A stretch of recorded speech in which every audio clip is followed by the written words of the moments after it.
కర్నూలు జిల్లా మద్దికెర మండలం పెరవలి గ్రామంలో మకర సంక్రాంతి సందర్భంగా పెరవలి వడ్డే వీధి యందు బహిరంగ నాట్య ప్రదర్శన నిర్వహించారు. రాంపల్లి హరిశ్చంద్ర, ఎమ్మిగినూరు రాజేశ్వరి నాట్యం ప్రజలను ఎంతగానో ఆకట్టుకుంది. ఇందులో రాజేశ్వరి మాట్లాడుతూ, చిన్న వయసు నుండి నాటకాలు మొదలుపెట్టి దాదాపుగా 30 సంవత్సరాలు గడిచిందని, మా జీవిత చక్రం నాటకాలపై నడుస్తున్నది కాబట్టి మమ్మల్ని, మా నాట్య కళా మండలిని రాష్ట్ర ప్రభుత్వం గుర్తించి తగు న్యాయం చేయాలని సభాముఖంగా ప్రభుత్వాన్ని వేడుకున్నారు.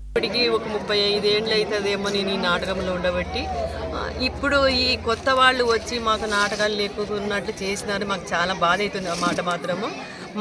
నాది స్వగ్రామం వచ్చి ఎమ్మిగనూరులోని ఇప్పుడు 40 ఏళ్ళు నేను అక్కడ ఉండబట్టి చిన్నప్పటి నుంచి అక్కడే ఉన్నాము. ఇప్పుడు 40 ఏళ్ళు అవుతుంది నాటకాలు కూడా ఆడబట్టి. ఈ కొత్త వాళ్ళు వచ్చి మాకు నాటకాలు లేకున్నట్టు చేసేదానికి నాకు చాలా బాధ కలుగుతుంది.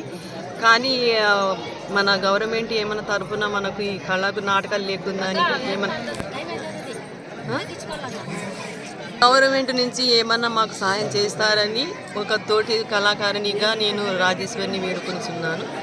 ఎమ్మిగినూరు అంటే బివి మోహన్ రెడ్డి గారు ఎక్కువగా డ్రామాలు నాట్యాలు చేసేవాళ్ళు. ఆయన ఉన్నప్పుడు మాకు నాటకాలు ఆయన వెళ్ళిపోయినాడు కాబట్టి ఆయన ఉన్నప్పుడు మాకు చాలా నాటకాలు ఉన్నాయి. అప్పట్లో కొత్త వాళ్ళు ఎవరు వస్తులేదు. ఇప్పుడు కొత్త వాళ్ళు వస్తున్నారు కాబట్టి మాకు నాటకాలకు బుక్ చేయడం లేదు.